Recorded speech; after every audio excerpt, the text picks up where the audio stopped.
మంది ఇది ఒక వినూత్నమైన కార్యక్రమం, ఇది ఒక కొత్త ప్రయోగం. ఇంతవరకు చరిత్రలో ఇండియాలోనే కాకుండా ప్రపంచం మొత్తం కూడా అధ్యయనం చేశాను. అధ్యయనం చేసి డబ్బులుండే దాతలు దానాలు చేస్తున్నారు. ఈరోజు మీరు ఒక్కసారి చూస్తే ఏదైతే బిల్ గేట్స్ ఉన్నాడు, బిల్ గేట్స్ని మీరు చూస్తే 91, 92 ఆ ప్రాంతంలోనే కంపెనీ పెట్టాడు. ఇంటర్నెట్ రెవల్యూషన్ తీసుకొచ్చాడు. ప్రపంచం మొత్తం ఇంటర్నెట్ ద్వారా అనుసంధానం చేశాడు. దానివల్ల డబ్బులు వచ్చింది.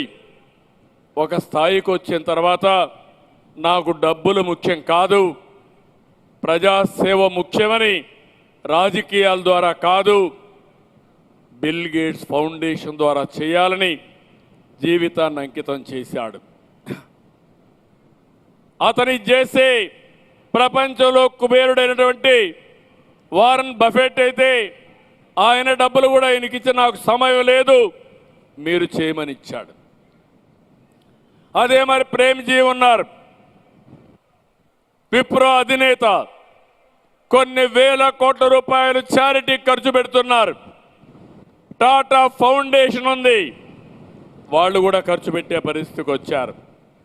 ప్రపంచంలో చాలామంది ముందుకు వచ్చారు. ఇప్పుడు గవర్నమెంట్ కూడా సిఎస్ఆర్ పెట్టింది. వచ్చే లాభాల్లో 2% సేవాభావంతో ఇలాంటి కార్యక్రమాలు చేయాలి, చారిటీకి ఖర్చు పెట్టాలని తీసుకొచ్చారు. అయితే ఈరోజు పనులు చేస్తున్నారు. కొంతమంది ఆరోగ్య విషయంలో పనిచేస్తున్నారు, కొంతమంది పేదవాళ్ళకు చదువు కోసం అక్కడక్కడ ఇస్తున్నారు, కొంతమంది వాతావరణం కోసం పనిచేస్తున్నారు. కానీ ఈరోజు నేను ఆలోచించిన విధానం ఇది డబ్బులతో పరిష్కారం అయ్యేది కాదు, మనసు పెట్టి పనిచేస్తేనే పరిష్కారం అవుతుంది. ఈరోజు ఇక్కడికి వచ్చినప్పుడు మీరు ఒక విషయం గుర్తుపెట్టుకోవాల్సింది, ఒక 2-3 ఎగ్జాంపుల్ చెప్తాను.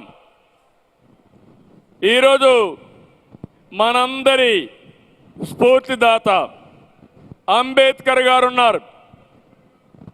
అంబేద్కర్ గారికి తెలివి ఉంది, 12వ సంతానం. కానీ ఆయనకు అనుకూలమైన వాతావరణం ఆ రోజు లేదు.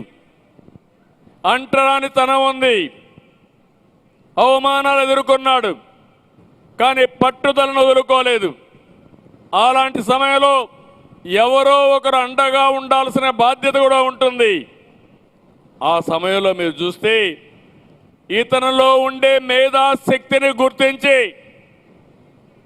సాయాజీరావు మహారాజని బరోడా రాజు ఆయనకు అండగా నిలుస్తాడు. అండగా నిలిచి ఆర్థికంగా కూడా సహాయం చేస్తాడు. ఆయన మీరు చూస్తే బాంబేలో ఎల్ఫిన్స్టోన్ కళాశాలకు పోతే ఆ రోజుల్లో నెలకు 25 రూపాయలు ఇస్తాడు.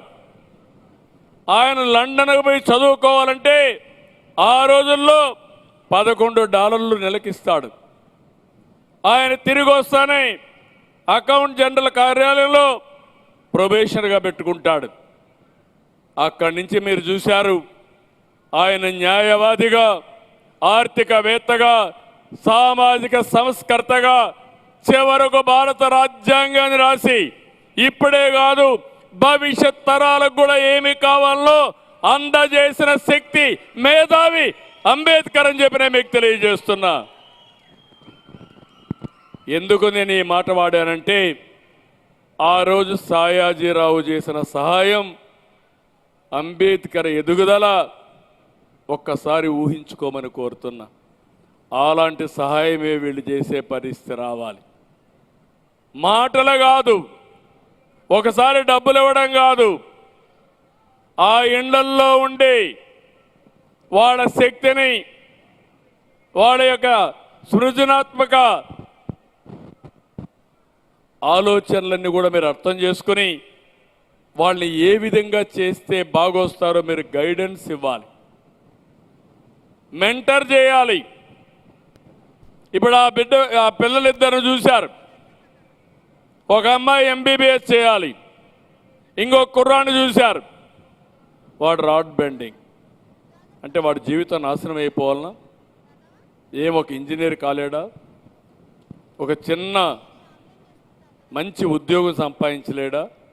లేకపోతే ఒక స్టార్టప్ కంపెనీ పెట్టుకోలేడా? మీరు నేనే తెలివైన వాళ్ళమా? కాదు. మనకు అవకాశం వచ్చింది, అందిపుచ్చుకున్నాం. వాళ్ళకు అవకాశం రాలేదు, చిన్నప్పుడే వాళ్ళ ఆశలు చంపేసే పరిస్థితికి వస్తున్నాం. అందుకే ఆలోచిస్తున్నా, పబ్లిక్ ప్రైవేట్ పార్ట్నర్షిప్ తీసుకొచ్చి, ముగ్గురిని పీపుల్ పార్ట్నర్షిప్ తీసుకొచ్చి ఒక చరిత్ర రాయడానికి శ్రీకారం చుట్టాలని ఈరోజు ఈ కార్యక్రమానికి నాంది పలికాను. రెండో ఎగ్జాంపుల్ మీరు ఒక్కసారి, అబ్దుల్ కలాం మాజీ రాష్ట్రపతి, missile man of India. Abdul Kalam first time దేశానికి మిసైల్ నిర్మాణం చేసిన వ్యక్తి, ఒక విశిష్టమైన వ్యక్తి, క్యారెక్టర్ ఉండే వ్యక్తి. ఆయన ప్రెసిడెంట్గా చేస్తే దేశం అంతా గర్వించింది. అలాంటి వ్యక్తి చరిత్ర చూస్తే చిన్నప్పుడు రామేశ్వరంలో ఉండేవాడు, శివ సుబ్రహ్మణ్యం అయ్యర్ ఉండేవాడు. ఆ రోజుట్లో కొన్ని మూఢనమ్మకాలు, ముస్లింలు బ్రాహ్మిన్స్ కలిసి భోంచేయకూడదు, కలిసి కూర్చోకూడదని. అలాంటి సమయంలో శివ సుబ్రహ్మణ్యం అయ్యర్ అబ్దుల్ కలాంని దగ్గర చేర్చి గణిత శాస్త్రం అధ్యాపకులుగా అదే మారిగా ఆయనలో ఉండి స్కిల్స్ అన్ని చూసిన తర్వాత అబ్దుల్ కలాంని ఎక్కడికక్కడ మెంటర్ చేశాడు, సూచనలు ఇచ్చాడు, గైడెన్స్ ఇచ్చాడు, ఒక శిష్యుడిగా ఆదరించాడు. దానితో ఎక్కడా లేని ధైర్యం వచ్చింది. ఆయన విజ్ఞాన శాస్త్రాలకు ప్రాముఖ్యత ఇచ్చాడు. దాంతో మీరు చూస్తే ప్రెసిడెంట్ అయినప్పుడు నాకు కూడా ఒక రోల్ ఉంది. అప్పుడు అలెగ్జాండర్ని పెడితే ప్రధానమంత్రి గారిని నేను అడిగితే మళ్ళీ మార్చి అబ్దుల్ కలాంని ప్రెసిడెంట్ ఆఫ్ ఇండియా చేశారు.